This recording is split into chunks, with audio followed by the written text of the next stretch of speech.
مجھے آگے بڑھنے دیں. میں بیرسٹر سیف صاحب کا موقع بھی لے لوں. بیرسٹر سیف صاحب یہ بتائیے گا, یہ جو ڈیٹ اب آ گئی ہے, آپ لوگوں کو ڈیٹ چاہیے تھی, انتخابات چاہیے تھی, ڈیٹ نہیں آئی, بتا دیا جی لاسٹ ویک میں ہوں گے جین کے. تو اصل آپ لوگوں کو ایشو کیا ہے؟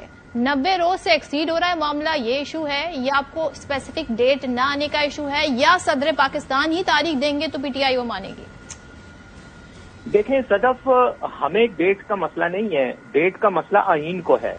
آپ کا آئین, آپ کے ملک کا آئین یہ تقاضا کرتا ہے کہ اسمبلیاں ڈیزالو ہونے کے 90 دن کے اندر اندر آپ نے انتخابات کرانے ہیں, اور وہ انتخابات الیکشن کمیشن نے کرانے ہیں, اور اس نے اس کا بندوبست کرنا ہے. الیکشن کمیشن وہ واحد ادارہ ہے جس کا کام ہی, جس کے نام پہ سے نظر آتا ہے کہ اس کا کام ہی الیکشن کروانا ہے, لیکن وہ واحد یہی کام ہے جو وہ نہیں کرنا چاہ رہا.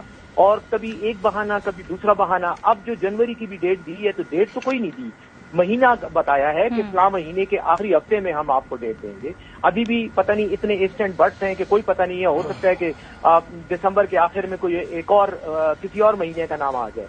تو ہمیں تو اس وقت اس بات پہ شک ہے کہ الیکشن کو ہر حالت میں ڈیلے کرانے کی گیم ہو رہی ہے. لیکن دوسری طرف ہمیں یہ بھی یقین ہے کہ چونکہ سپریم کورٹ میں بھی اس حوالے سے پٹیشن دائر ہو چکی ہیں, زیر التوا ہیں, مطلب زیر سماعت ہیں, اور انشاءاللہ سماعت ہوگی تو سپریم کورٹ کی طرف سے کوئی ڈائریکشن آ جائے گی تو الیکشن کمیشن کا قبلہ میں سمجھتا ہوں کہ سیدھا ہو جائے گا. ہم تو چاہتے ہیں آئین پر عمل ہو, ہمیں اس سے کوئی دلچسپی نہیں ہے کہ کسی کو آنا ہے اکتوبر میں تو اس کو سیاسی کیمپین کے لیے ٹائم چاہیے, تو اس ٹائم کو جو ہے ہم نے پھر جنوری تک لے کے جانا ہے. لیکن ساری بہانے ہو رہے ہیں اور ساری قوم کو پتہ ہے کہ کیوں ڈیلے کیا جا رہا ہے. پاکستان میں صرف 2 پارٹیاں ہیں جو الیکشن میں التوا چاہتی ہیں, ایک مسلم لیگ نون ہے اور ایک مولانا صاحب کی پارٹی ہے جمعیت علماء اسلام. اچھا, جمعیت علماء اسلام کو تو کوئی پرابلم نہیں ہے, چاہے پیپلز پارٹی جیتے چاہے مسلم لیگ نون جیتے. آپ لوگ چاہتے ہیں ٹائم پہ, جبکہ آپ کے جو چیئرمین ہیں ان کا تو فیوچر ہی نہیں پتا کیا ہے, کہ وہ جیل کے اندر ہیں, کیا ان کا فیوچر ہوگا, ان کے بغیر ہی آپ الیکشن چاہتے ہیں کہ ہو جائیں؟ دیکھیں فیوچر انشاءاللہ ان کا بہت برائٹ ہے. جیل میں لوگ جاتے بھی ہیں اور جیل سے نکل بھی آتے ہیں. جن عدالتوں نے ان کو جیل بھیجا ہے انہی عدالتوں نے انشاءاللہ عنقریب ان کو جیل سے نکال کے جو ہے وہ لے آنا ہے باہر, اور وہ ہم عدالتی طریقہ کار کے تحت آلریڈی آپریٹ کر رہے ہیں. یہ اور بات ہے کہ اس میں رکاوٹیں ڈالی جا رہی ہیں اور سماعت جو ہے وہ ٹائم پہ نہیں ہوتی, تاریخیں بدل رہی ہیں, لیکن یہ سب کچھ ٹیکٹکس تو اس ملک میں کیے جاتے ہیں. ٹھیک ہے, ہم بھی بھگت رہے ہیں اور ہم بھی انشاءاللہ اس کا مقابلہ کر کے کامیاب ہوں گے. لیکن یہ بھی میں آپ کو بتا دوں کہ اگر عمران خان صاحب جیل کے اندر بھی ہوئے اور الیکشن ہوئے اور صاف اور شفاف ہوئے تو آپ دیکھیں گی کہ اس کے باوجود بھی پی ٹی آئی بھرپور انداز میں حصہ لے گی اور انشاءاللہ 2/3 میجورٹی لے کر رہیں گے. جہاں تک اب تعلق ہے موجودہ حالات کا, میرے سے پہلے دونوں خاتون نے بھی اور چودھری صاحب نے بھی اپنے دور حکومت کے سنہرے دور کا ذکر کیا جب دودھ اور دودھ اور شہد کی نہریں بہتی تھیں.